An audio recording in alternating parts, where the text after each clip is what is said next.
AmandaLand.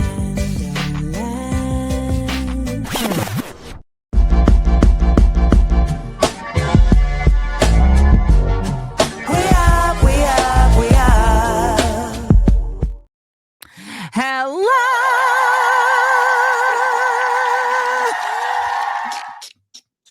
Hi.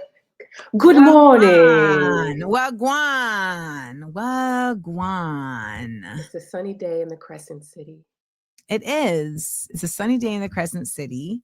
It's a sunny day in New York. It started out gray, but the sun came out.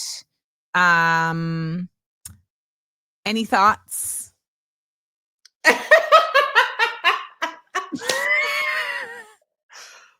Lots of thoughts. So first, let me tell y'all, this is Dayna, Lynn, Nuckolls. This is the People's Oracle. Dayna describes herself as a host and diviner of divination, host and diviner of the Divination for Liberation podcast, also a therapeutic coaching coach, and she does book readings and therapeutic coaching. And we are going to talk about the 9th annual edition of the 2026 Sidereal Astrology Guide. So you also are going to have to tell people about what sidereal astrology is for those who did not listen to your episode of Small Doses. But first, any thoughts? Do not give a Democrat your money. They are going to be on your line today. They are going to be texting you. They're going to be emailing you. And they're going to be like, please, see, give me money, please. Wait, you mean the same Democrats that... You mean the same Democrats that wasn't even endorsing Buddy? Absolutely. You mean them Dems? Yeah.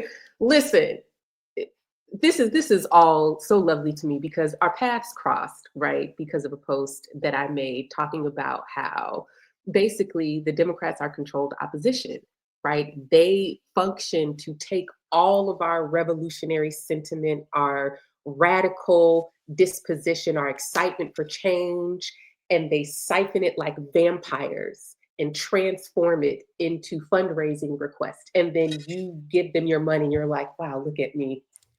I'm an activist. I have changed the world because I gave Cory Booker money. Black Lives Matter because I gave Kamala Harris money, right? And so furthermore, it should be solidified at this point that the Democratic Party is a fundraising organization whose sole function is to fundraise. Right? Ba-dum-bum. Do not give them your money. So just so we're clear, we are also referring to the Democrats who eulogized Dick Cheney. And told us that we were mean for cracking jokes about Charlie Kirk's death. Okay. Are we also talking about the Democrat who became an independent because they lost the Democratic vote and then was endorsed by Donald Trump? I wanted to make sure. I mean, it's so wild because like we have to make these clarifications and distinctions because someone's going to be like, not all Democrats, baby. Here's the thing. In order to get like an endorsement from the Democratic Party, it has nothing to do with your policies and everything to do with, are you good at raising money? That's how you become a darling of the Democratic Party. That's how you get their support, their vote. They tolerated Kamala Harris because she bought $1 billion. That we don't know. Y'all spent all of that money. What do you have to show for it? Don't spend another dime. Working Families Party, the actual party who endorsed and supported Mamdani in New York, is having a call tonight. So if you need a political organization to get behind, it's a place to start. They still Dems, baby. They still Dems. We had Maurice on here.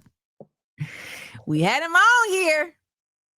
Because ultimately there's the catch-22 that a lot of folks feel, which is, well, we have the system that's currently in place, and so we have to like do the dance with the system that's in place in order to do anything about the problems that are currently in place. I who am I to argue? However, I feel like that is rhetoric I hear all the time that ignores, that doesn't include, and then and this is what happened when we didn't do that. Right? So I'm like, okay, but have you done it without doing that? What was the outcome? And that's never, it's never like, well, we are doing this because when we did this other thing, it didn't work. And that's the thing that for me, the other thing. Right. Well, the other thing, yeah, like I'm just like, we have seen the other thing work because we know that grassroots organizing is literally that. I mean, so leading with, so I guess what I'm saying is I feel like we started going top down instead of bottom up. Right. And I think that like, this is actually a really like interesting moment to be having this conversation about which approach works in general, particularly because the one thing that's almost always missing from the conversation is this thing of building parallel economic structures, right? Like this thing of, okay, vote. When you vote for whatever, fine. It is what it is. Right. Right. But also, like right now, SNAP benefits cut for people. People are forced by their material circumstances to build another structure of distributing resources. Correct. And if we were really taking advantage of this, we would be talking about this within the context of, we don't stop this just because SNAP benefits come back. These relationships, these organizations, these channels for distributing resources and money and food, like this doesn't stop just because SNAP benefits come back. This is not a stopgap measure. This should be a permanent alternative to feeding people, et cetera, et cetera, et cetera, because that's actually what's going to transition us away from this black and white two-party. But that's what people like. Yes. Agreed. Totally agreed. Because one of my thoughts this morning was like, I was in the crew of people that said Trump needed to win in order for people to do anything. You said that out loud? Absolutely. Lord, how'd they come for you? Which way? You know I don't be paying these people no mind. I will send it off into the ether and press mute. Because I said what I said. As soon as they start coming, you're not smart enough to have a conversation. I know. I just arrived there in my maturity. Yo, like I'm not arguing with you. Because here's the thing. People think that people like you and me are just like sharing our opinion. I know. It's like, no, I actually read and listen to people who know more than me. This was formed. Right? Yeah, like the last part is the part. I listen and read people who are more informed than me. They may not think the way I think. Correct. And may not even come to the same conclusion. However, I didn't just dream this up from my feelings. Right. And most people are operating from, they can't tell, you know, I won't be trying to get so deep, but that's just the way that I am. You're the people's oracle. Literally earlier in the chat, Isabel said, the oracle about the oracle.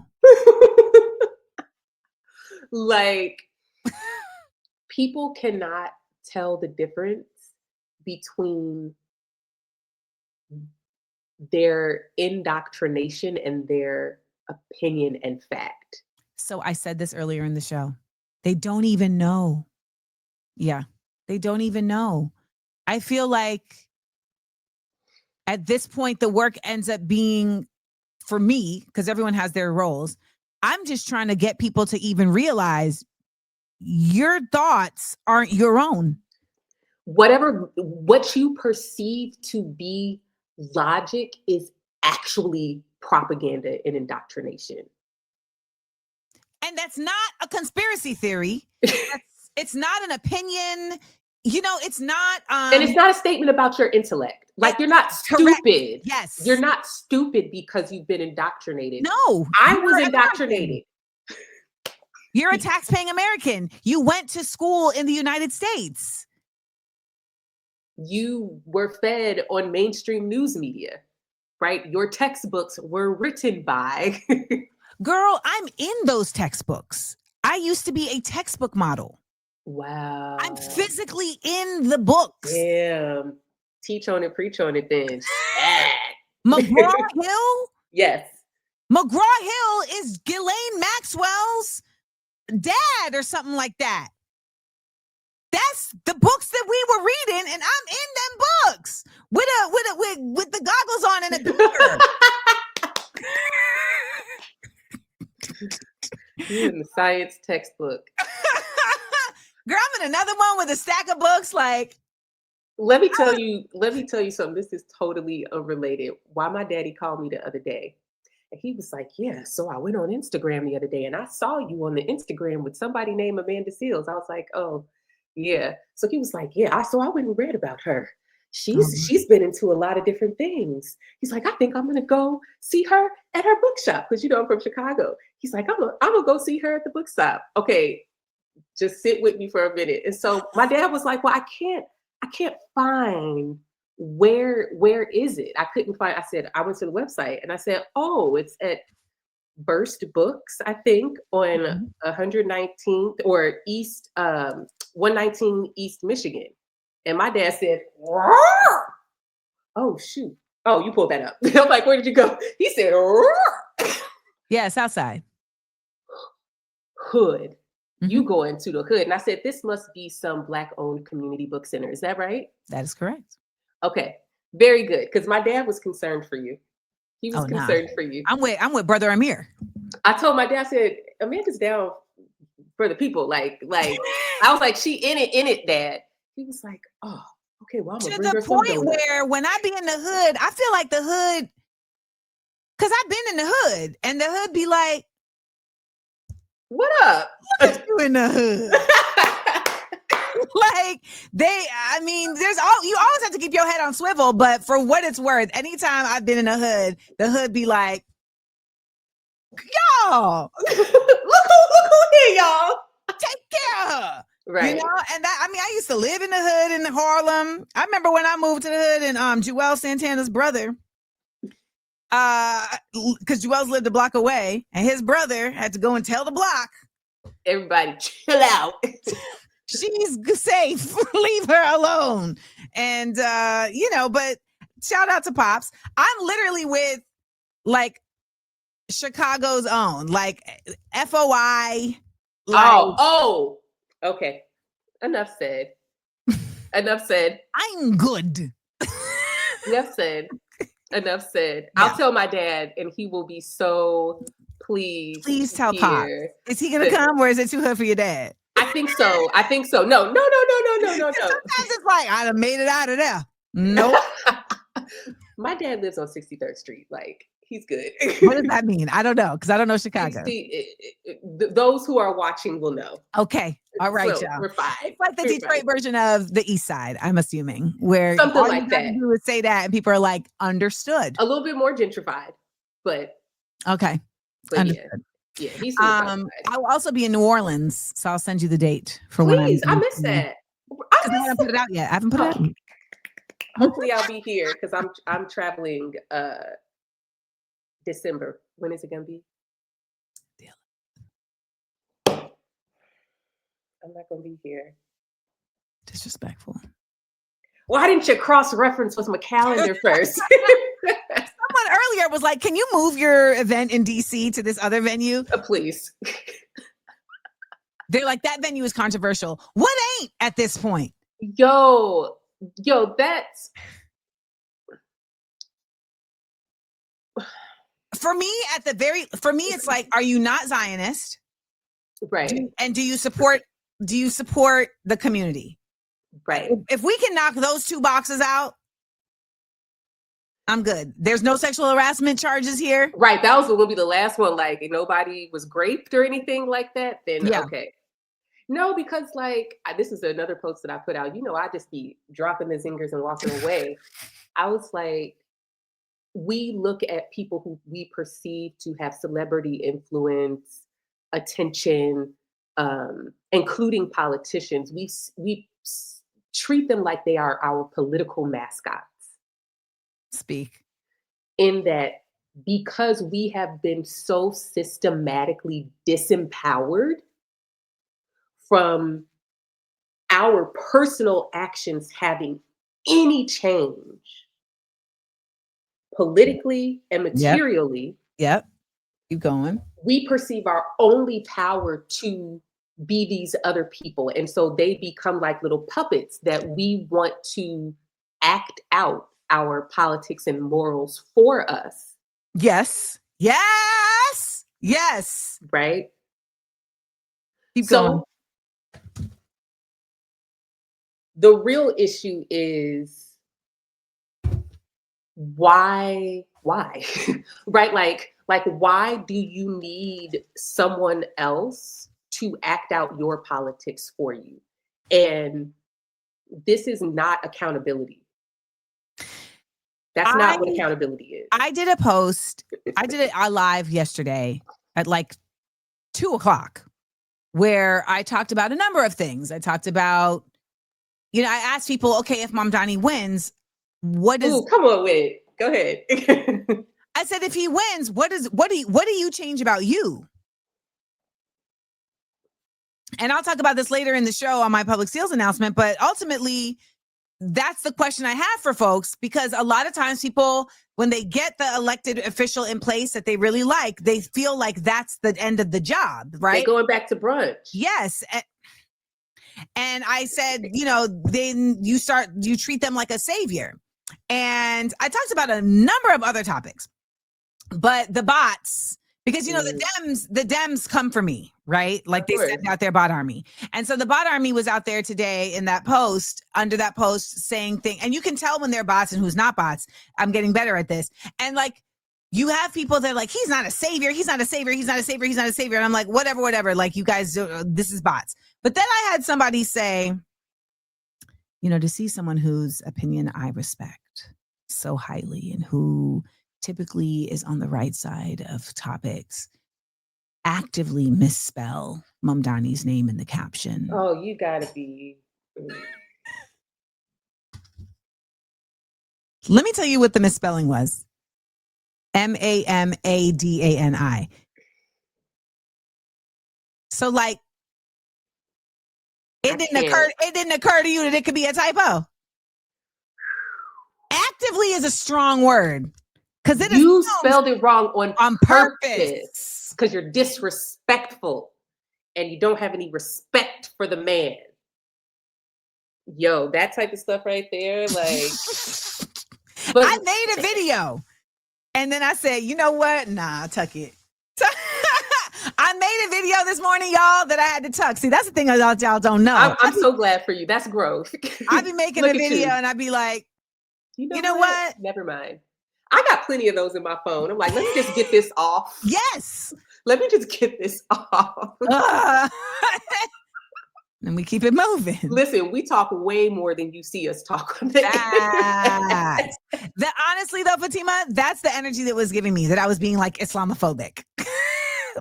That's where folks be trying to go with shit. And you're doing too much. Now, speaking of doing, I won't even say too much. Enough.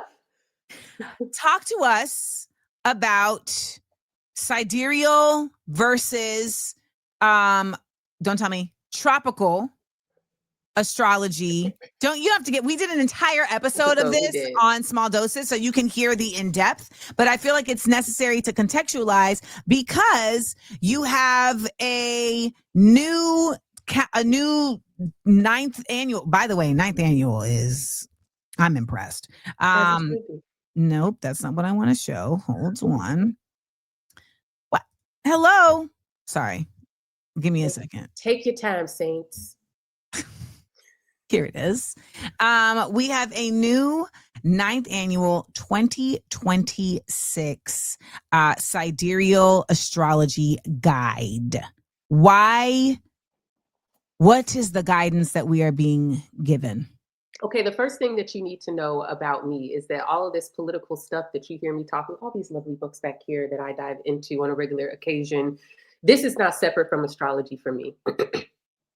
Something that's so important to me with anything I do, but particularly as a public astrologer, is that whatever I talk about needs to be connected to the real political material conditions that we're living through. If I can't name capitalism, if I can't name white supremacy and patriarchy, then I am taking those as for granted realities that cannot be questioned or challenged, right? If I don't have the language for what capitalism is doing to you in my astrology, I'm just gaslighting you, right? Mm-hmm. So sidereal astrology for me is like, yes, there's a different calculation here, but the different calculation is actually more accurate for me in terms of describing people's experiences and giving us a glimpse into what is coming for us. So the last thing I'll say is that sidereal astrology for me, you will, if you search sidereal astrology on Google, you will see a lot of different takes. You'll see Vedic astrology, you'll see Western sidereal astrology, but this right here is divination for liberation. And I think that that is very self-explanatory. If you know what divination is, and if you know what liberation is, that's what we're doing over here with astrology, weaving the political and the personal together. So I just bought 3. Thank you, Amanda. And I'm gonna give 2 away to our Patreon members. You guys, y'all are in for a fucking treat. Mm. Listen, we ain't even got into it. Let's get us in. Yeah, I mean, let's lock in. Like, can I share my screen like a PDF on here? Is it gonna let me do it?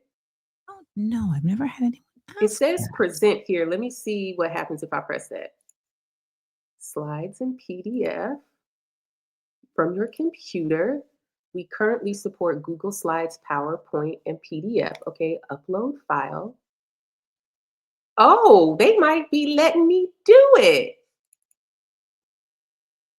Okay, it's uploading. Because I don't want to, it's going to be flipped if I open up the book here. It says I don't think so. I think it's flipped for us, but for some reason on their side, they always tell me it's not flipped. Oh. Right? Like, this is not reverse for you guys, right? My go. No, it's not. It's not. It's right. Yeah. Okay. Oh, there we go. Oh, there it is. Okay, I can't see it, but y'all can see it. Oh, bam. Look at that. This is so exciting, you guys. Okay. Okay. All right.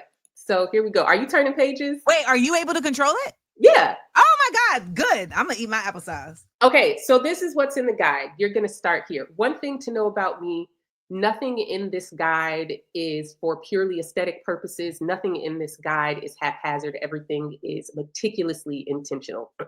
So these are our things. We got start here, and we'll get there in a second. We got our contents, how to use this guide, houses in my birth chart. All of this stuff is explained. Then we have divination for liberation, sidereal astrology's essentials. So if you want to know what the signs mean in my system, it's all here, planets and houses. I explain to you how the guide is laid out, and then we have the actual guide. And then there's these reference tables, okay? I'm not going to go into all of this because you can read this, but the most important thing to do in this slide is to, hold on, let me go back, is start here. Use the instructions on the website linked below to cast your sidereal birth chart, right? You will also find instructions on how to identify your rising sign there. So you're going to get your sidereal birth chart. You need your birth date, time, and location, and your rising sign. That's all you need. You don't need to know what nothing in that chart means. You don't have to have any knowledge. That's very important. Okay. So So I'm not going to go through all of this. It shows you how to do this stuff here, how to identify your rising sign. These are my favorite. So these pages, and you can see them here, how pretty they turned out. Did you stop on Cancer on purpose? Nope, it's just the first one. Because you know in sidereal, I'm not a Cancer. I know. You're a Leo, but let's look and see what Leo says. I don't want to read you, but I can't help it because it's on the screen. I love you, Amanda.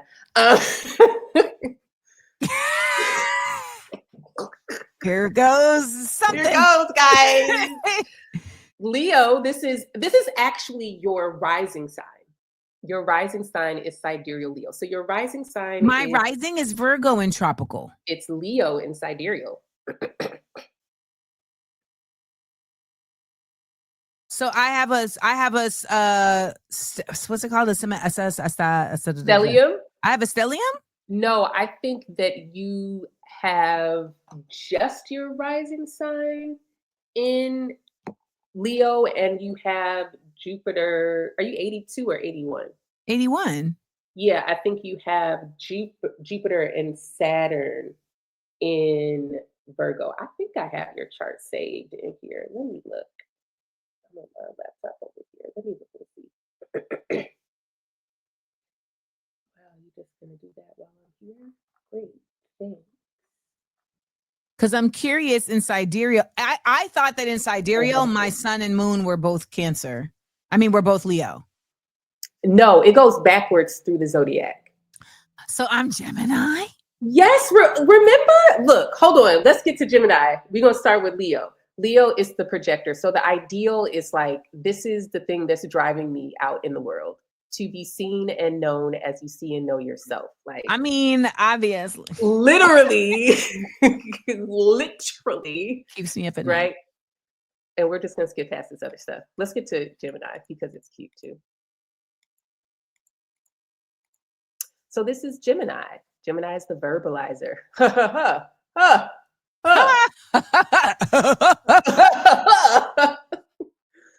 The ideal is to be able to trust that what you know is true. And the only way you could trust that what you know is true is you have to keep reading and learning. I literally, so in that video that I kept, I said, truth is my religion. Yes, and we talked about that in the conversation we had live last week. Yes. Wow. Oh my God, tools, imagination. Wait, let me just center myself for a second real quick, y'all. Trust. That's my task? I feel like I over trust. Gift. Wait, you said you feel like you over trust? Yeah. Well, that's why, because the coping strategy of Gemini is gullibility. You're mean. I feel attacked. I said I wasn't going to try to read you, but like, this is the thing. Like, Div for Live, aka Divination for Liberation, is that girl because like it's so accurate. Like it's so, and you won't find these interpretations on the internet. These interpretations are me, my system. So when I say Divination for Liberation, I'm talking about the philosophical, moral, and political thing that undergirds this system of interpretation, but also I'm talking about an actual like logic of interpretation, right? So when you see this column on the left here, name, ideal, tool, task, gift, wound, coping strategy, like this is divination. This is how I understand signs. So for example, I'm going to be quiet so you can say what you have to say. I just said, okay. Okay. So for example here, if we talk about the gift of Gemini being knowledge, how do we get here? In order to seek more knowledge, you have to be dissatisfied with the knowledge that you already have. Because otherwise it's just a belief that you've decided. Remember what I said on live? Whatever you don't question is your religion. You did say that. You did. Right? And Gemini is like, my religion is truth. Like the shift for me happened.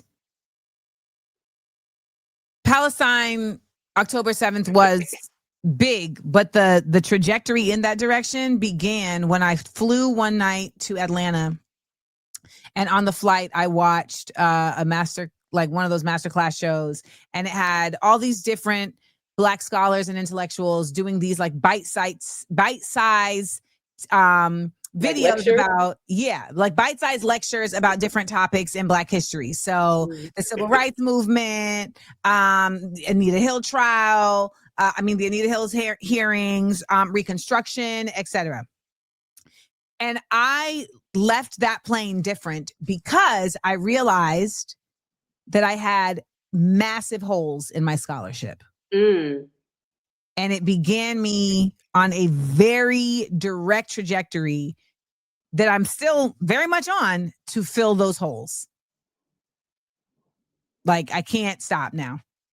It's a right, that ideal to be able to trust that what you know is true means that if you rest on any knowledge that you already have, it closes you off to new information.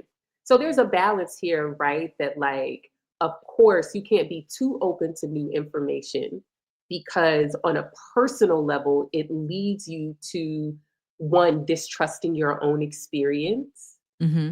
right? I always say conversations leave opportunity for other people's opinions. Say that last part again. Conversation open the door for other people's opinions. Yes. That's why people don't like me. Yes. But also in your own lived experience, if I may, you often invite conversation just because you're a curious, open person who likes Facts. to talk. But it often leaves the door open to people misinterpreting and bringing their interpretation of your experiences in a way that undermines what it was for you. 1000%. I think also I'm showing up in curiosity and others are showing up in a different energy and judgment. They're showing up in judgment. Yeah. That's the opposite sign, Sagittarius. It can be that way. So in the guidebook, we have these pages that help us kind of get a grounding on, like, an overview of the various signs, right? Yeah. Okay. So if you never seen your sidereal birth chart before and you're like, what you mean I'm Leo rising, or what you mean I'm, Taurus moon, or whatever it may be. Well, you can look at these pages and you can be like, oh, damn, never mind, you right. Because that's what's going to happen, right? I have the interpretation of all of the planets here, what they mean in transit. So, like, Mercury's retrograde now, that's what Mercury means here. Then we have house meanings, which I show you how to use here.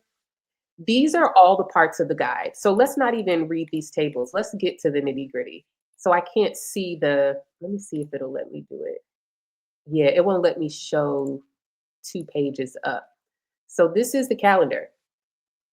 It's literally a calendar, and each of these symbols represent planets. And it is noting that on this particular date, something is happening. So we have these tables back here that tell you what each of those symbols means. And then don't worry, because it doesn't matter if you don't get it. I have in plain English written interpretations for each of these transits. Right? So January 1st, 2026, there's going to be a full moon at 18 degrees Gemini. Reconciling the contradictions between words and intention, right?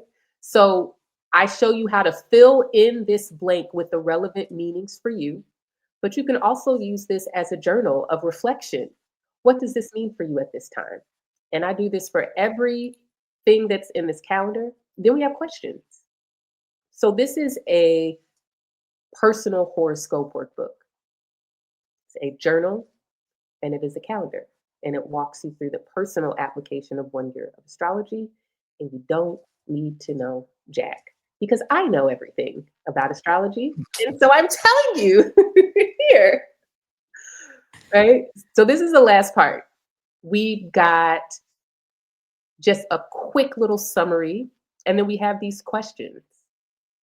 Now, remember, this is divination for liberation. So this ain't going to be some on January 7th, stub your toe and be the love of your life. Right. No, this is in January. What disruptions or improvements during your in your material circumstances occurred during those periods, the ones referenced up here. Or we have a question. Let's just go to another random page here. Let's see. In April, what practices or rituals are you implementing to increase your capacity to hear your feelings and body? Spiritual, religious, therapeutic, health, relational, or physical? That's the type of time we're on. We are trying to integrate the political into the personal because there's a time and season for all things. And luckily, I'm really good at knowing what time it is. You see, what this is also is, so sometimes I feel people don't understand the difference between just like commerce and being a merchant of like your actual skills and your work, right? And it's so obvious here that your intellect, your labor, your knowledge is what people are like. You're not buying an astrology guide, like you're purchasing insight that you are now getting access to also then gain your own insight from. And I think that's really where we're at now, is how are we providing people with tools? One, there's the tools of actual living, right? So how are you getting food and shelter and clothing and being able to like provide for yourself? There's also the tools of your spirit, of your soul, that are also necessary, that I think oftentimes get overlooked, like art and why we need arts and artists involved in movement. And I'm really appreciate just the very directness of this. Like, it's not alluded to. The liberation aspect isn't like, you can apply that if you feel comfortable. No, that's no. My dead people will be like, if you don't. Get your life together. One last fun fact. So you can download the PDF to this and you can print it like what I've shown on the screen. You can also pre-order this printed version. You have till Friday because I'm doing a second printing. And every single thing in this guide, from the words to the concept to the layout and design, I did this all by myself. There is nobody, I did not collaborate with anybody on writing this. Queen recognized, Queen, come on with it. So when you see these pretty tables with the full page bleed, you better tell them about a full page bleed. Like, with the wire O bound, 70-pound uncoated text. Like, stop playing with me. I need y'all to understand how I had to take off my glasses because it really is learning an entire other language, like printing things. At this point, I'm like, okay, I need to order I have to order a sample book so I understand weights. Yes. Of paper, like all the things. And I find it fascinating every time I continue to grow as an adult and find new curiosities that I want to become hyper focused in and efficient. Understand. Yes. And printing has been the latest one for me. And that's very mercurial. Your chart is Mercury dominant. And Mercury wants to know, it wants to be precise, and it wants to know the nitty gritty details. So like, there's a mistake in here, and I had to order labels, but I had to go in my master file and get the measurements of this little box so I could purchase the correct size. Like, ma'am. So I printed it. And then I said, oh, I need to make corrections. These are all corrections that I had to go back and make before I could sell it to y'all. I had accidentally put it for sale because I had connected the shops and I did it wrong. One person got that version. Oh, damn. Well, but I returned everybody. If there were 30 other people, I returned all their books. No. I know, that's right. So this mistake won't be in the new copy. Also, The cover will be different because this is the cover that I did last year. This is 2025. Okay. So it's a bigger size. It's the exact same thing, but this is like all like a matte Mm-hmm. and silky. I don't know how that didn't happen on this one. So it's going to be matte and silky. Also, you get a lovely sticker. Yay! We And love a sticker. yeah, I mean, first of all, this logo is so cute. These are clear. They're kind of hard to get off. This logo is so cute that I'm about to get a sweatshirt made because this is like no one has ever seen these words looking like this on a That it sweatshirt. actually that's like you're gonna do well with that. Yeah, I'm gonna get me a black sweatshirt hoodie with this like on the front. Yeah, I'm here for that.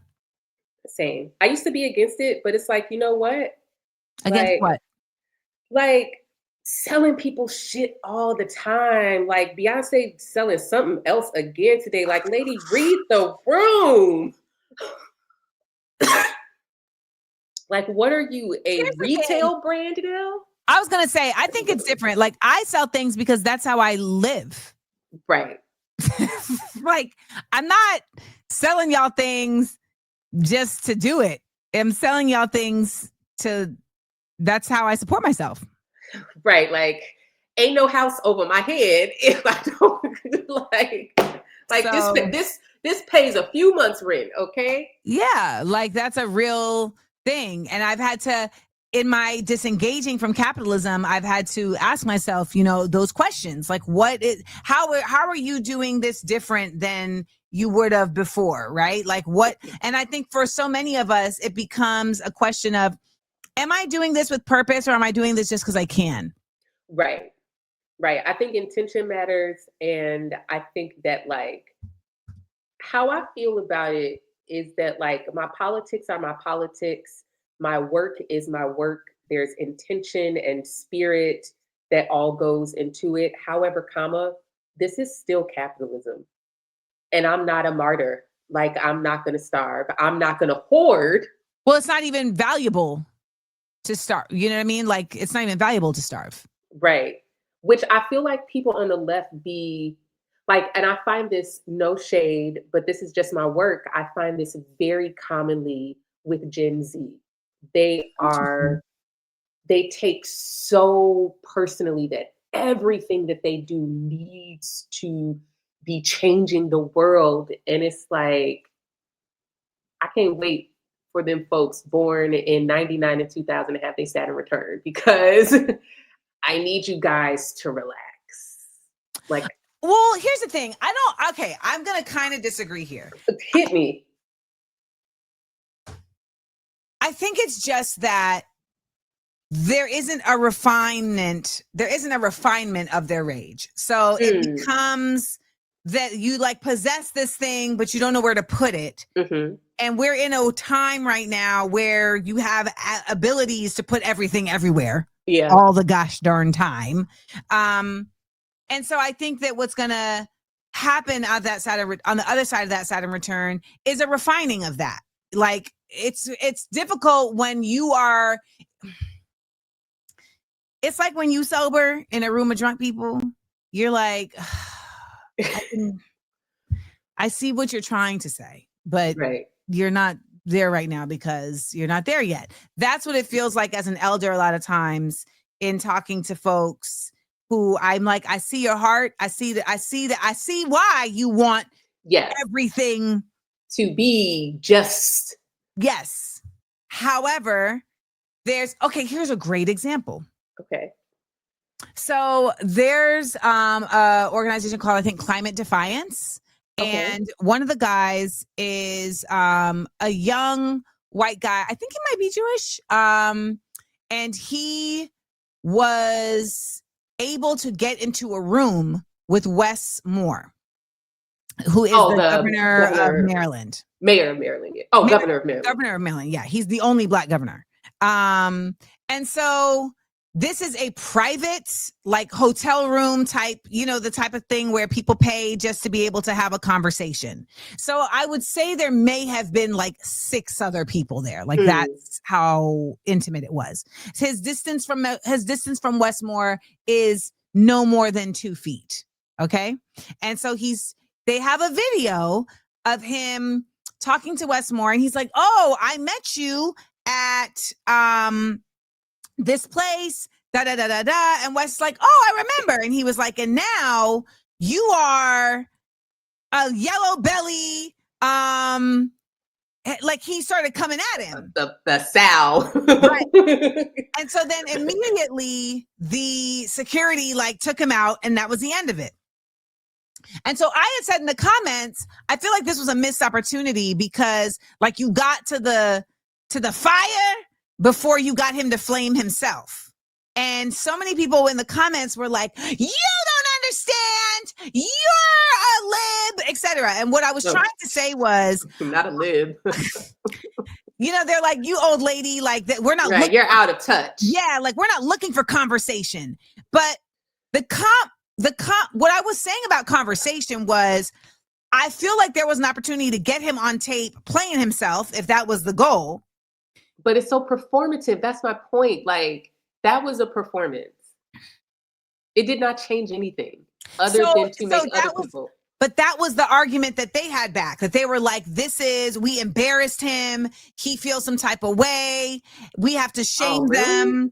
And I said, I don't necessarily feel that they felt that in that moment. Right. They said he shouldn't have gotten hemmed up. And I was like, you're in a room 2 feet away from somebody. You see security there.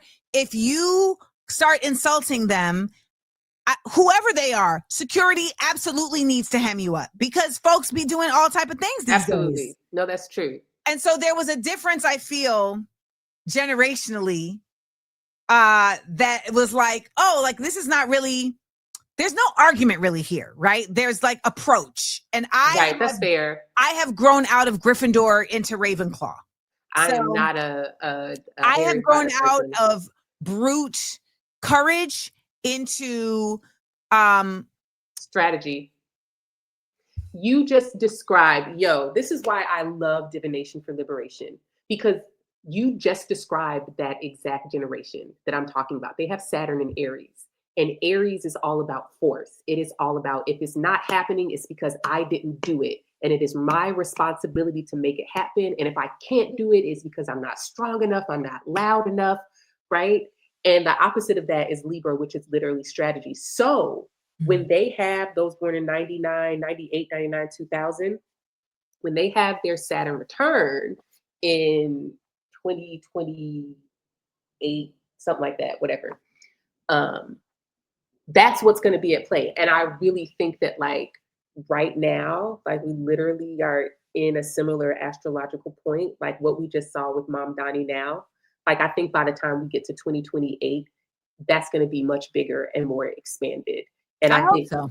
Yeah. And I think our challenge is going to be that, like, just know, and this is not because I'm trying to shit on anybody's parade and that, like, I'm a negative Nancy. I already know where this is going, because they already accused me of it today. But just know that Mom Donnie is like government cheese on government bread after you haven't eaten for like 5 months. Like, it tastes so delicious because you're starving, but it is absolutely the bare minimum. And this is not an indictment of Mom Donnie. Even if it was, that would be fine. We have to stop acting like these people are impervious to critique.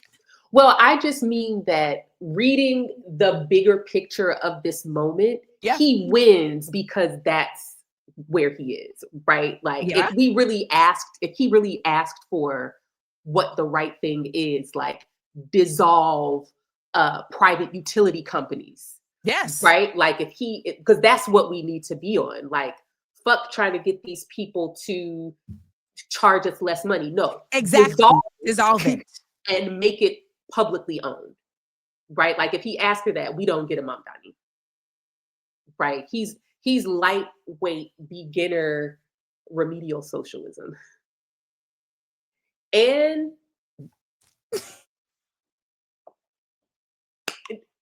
so wait, no, what was that? What was that? It was, all I'm trying to say is that, like, again, the government cheese sandwich tastes incredible when you're starving, but you should get to have some lobster even if you are on SNAP. So this is the commentary I see a lot of times when people will say things like, I think we all know this though. No, We don't. you don't. And it is beyond, we don't all know yeah, it. it's beyond my scope of comprehension how often I see people make a we statement that is so very obviously not the case. Your individual ability to glean that is not a shared ability that is gleaned by the masses. We know that man was in the aisle at like Sam's Club dancing on TikTok because it was empty because people with SNAP benefits were, quote, clogging up the aisles. And that was a Black man. Like, people genuinely believe that you should starve if you don't have a job. Mind you, it's something nuts like 60% or 40% of people on SNAP have jobs. Right. Most people do. And most of them work for McDonald's and Walmart. Like, please. Right. The reason that people are on SNAP is because minimum wage still remains on a federal level at $7.25 and they refuse to raise it. Right. And even the conversations of raising it don't raise it to where it should be. Which really should be like $30 an hour. Correct. Not $15. Correct. Yeah. So I say all this like you to just say, you know, it's not a negative Nancy as much as it's just reality Ruthie. Yo, and you read my mind, Amanda, because I was literally about to say, like, don't misunderstand the role and function that people like you and I play, right? I'm not a hope dealer. We're not. Like, we're translators. Say it again for the saints in the back pew, Amanda. We are truth translators. I call what I do sanity making.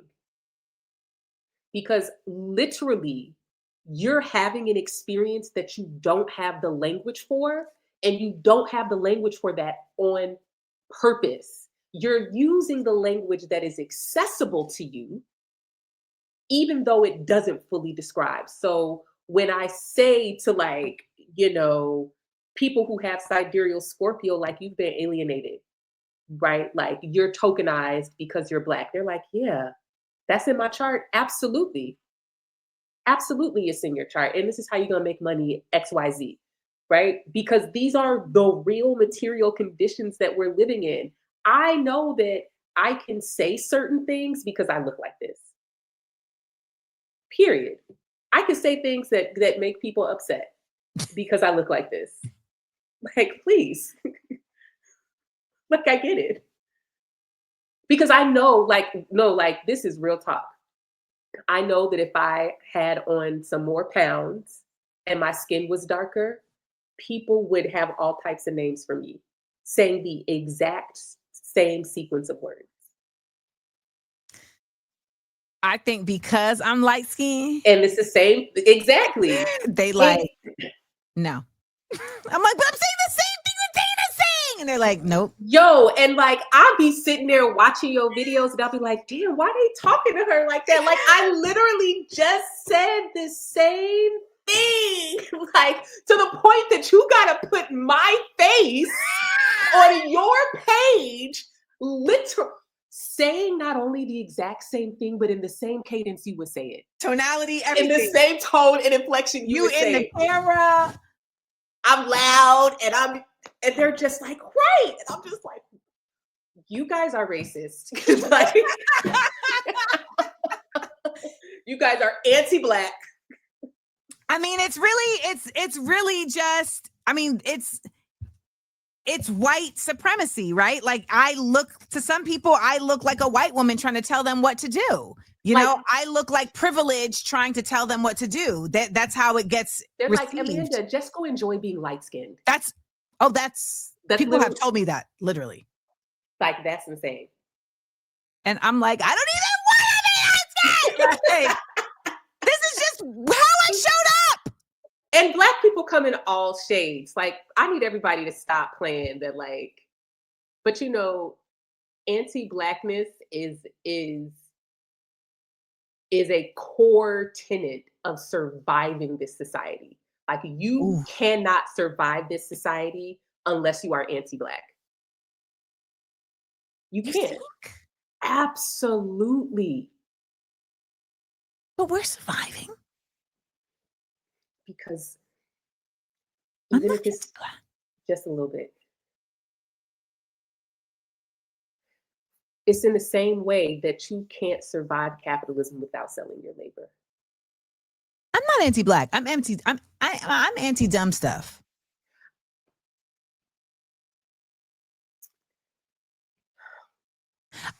Okay. I'm anti. But okay. So the thing about it though is that I feel like it's like I'm anti the thing, and it just happens to be Black people doing the thing. Let me break it down for you. I am anti-exploitation, but in order to survive capitalism, I have to participate in exploitation.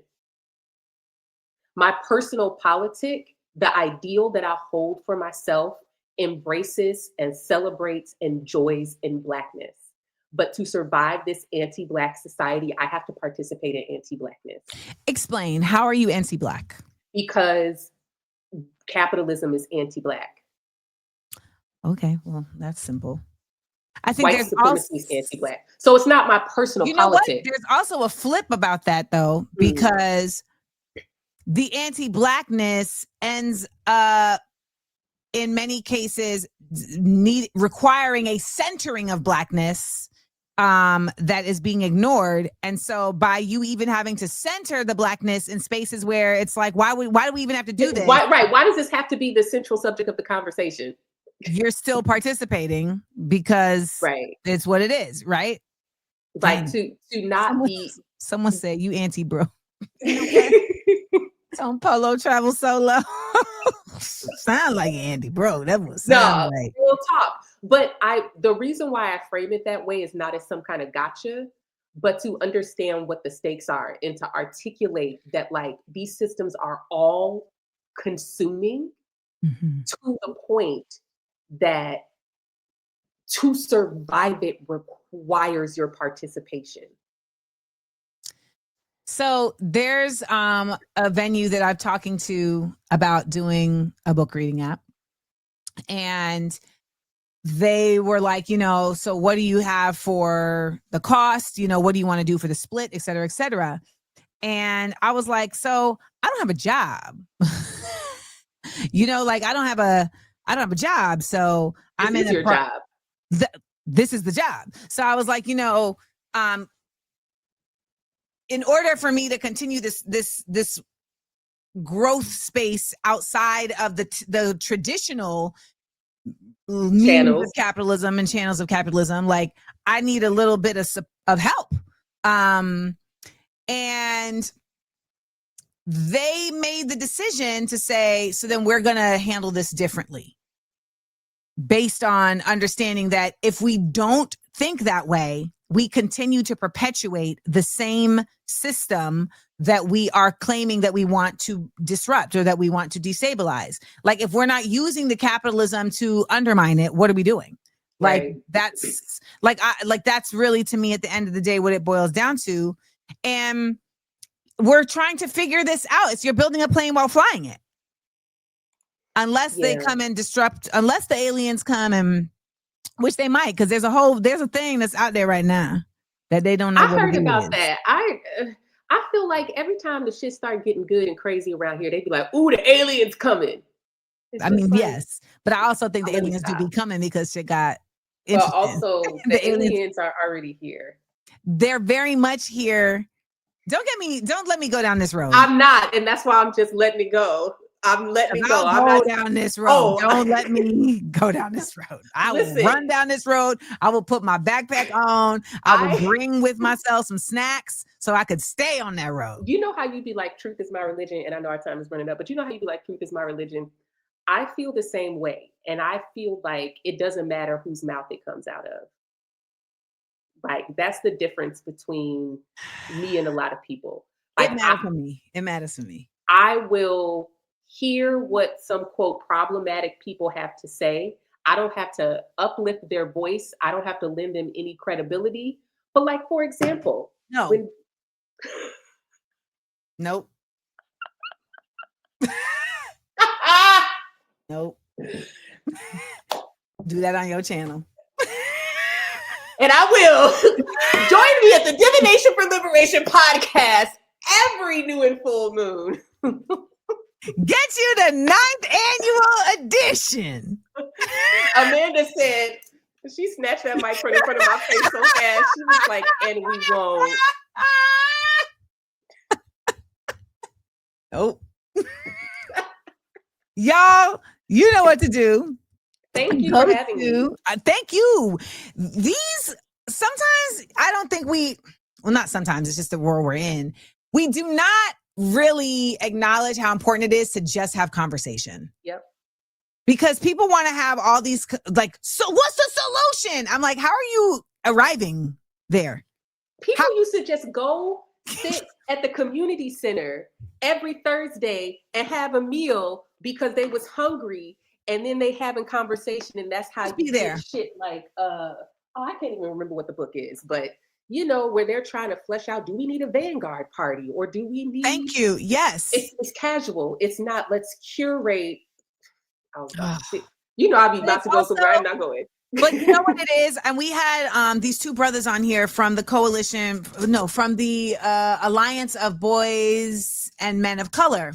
And they were talking about how they learned in their coalition work that none of the work is really valuable until people see each other as people. And right. I was like, oh, like thinking he meant like, you know, the ruling party doesn't see us as people. He was like, no. I mean, each other. He was like, we literally have to spend the first day of the retreat just hanging out, like talking about, like doing the trust falls, sharing the icebreakers, man, all that stuff. Because he was like, the rapport has to be more than just, this is the work I do. Yeah. What is the work you do? Like there has to be some more teeth in there to really bring us to bring us along.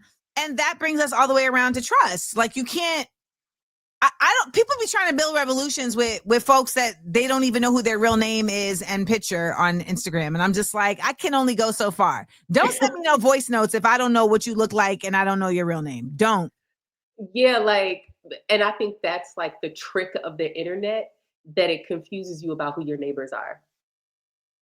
Oof. Like your neighbors. Well, that's why I'm so happy to go out on the road right now, even though the Zionists are coming for me, because every time I go out in the world, I am reminded like, oh, real people.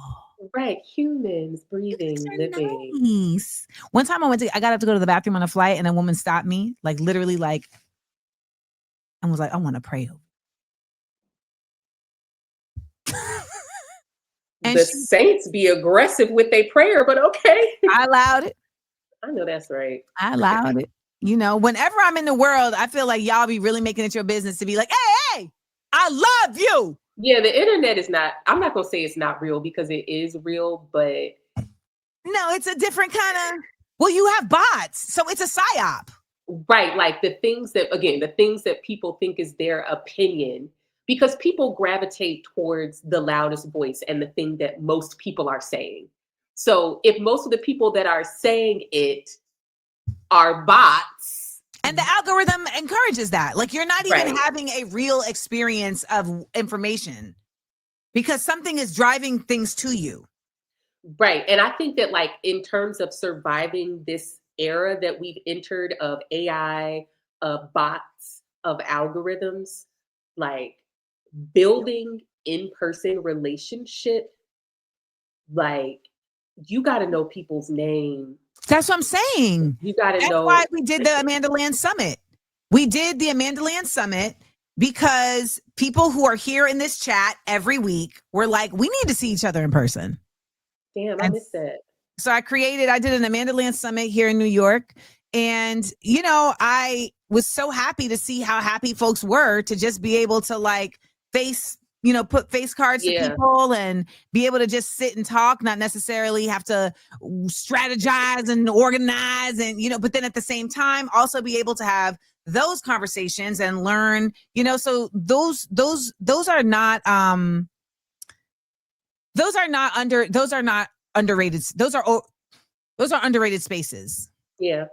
Yeah. And the internet, I mean, obviously after 2020, the internet kind of really took over and being like the third space. Like, shout out to Marley Diaz. Yeah. Like it took over, like it was already on that trajectory, but it became the only space. I use it as a third space, Dayna. I do too. Okay. Like we own it. We own here right now. But we be on Patreon having a blast. Listen, I got my Podia, I got my podcast, I got my Instagram, got my YouTube, got all of the things. And I'm grateful because I'm surviving because of this third space. Like I have over my head and plants that need to be watered and a full belly because of this third space. However, right? When it comes to like, there's no replacement for in-person eye contact and the mirror neurons and the nervous system affecting each other. Like it's just no replacement for that. Where you can really feel somebody's intention. Period. And I will end that with a little story. Last night, I went to my storage unit and there was this man who was like moving things from one unit to another. And he had this lamp. And I was like, damn, I like that lamp. But I just let it go. I let it go. But then I had to like make 2 trips and I saw the lamp again. So finally I was like, I like that lamp. And he was like, oh, this lamp? He is from Finland. I can't do the accent, but and he was like, oh, this is my wife. He's like, oh, you know, we're moving. And so we started talking, chit-chatting, and I had on a shirt that said Israel is a settler colony. And then he said, oh, your shirt. You're wearing a shirt praising Israel. And I stopped and it was like, okay. He got you. He Where we going with this? We in the storage unit. There's right. Where we going? And I said, no. Do you see what this shirt says? This is a shirt that is pro-Palestine. And he was like, that is a good shirt. Right on. Could have went another way. And so we ended up having a really nice conversation. Then when he was leaving, he was like, I'm going to give you my card because it was just so nice to be able to have this conversation out loud and not just. Yeah. I was like, yes, I understand. In that accent, that's how you said it. Yeah. I understand. Well, thank you so much for joining. You know, they love when we key. They love to watch People's Oracle and Amanda Cole key. So. And another time, we're going to have our own show. And I don't know what it's going to look like, but it'll be fun. It'll be fun. People will hate us so much. They won't. They're not going to be able to help themselves. 2 Black women, loud mouths, smart. Offset my light skin privilege. Offset it. I'll give you some of my brown. Offset it. It's fucking up my messaging. Oh, that's just so sad but true. It is. You have a fabulous one. And you all know what to do. Go to get your guide at shop.thepeoplesoracle.com. Thank you. Amanda.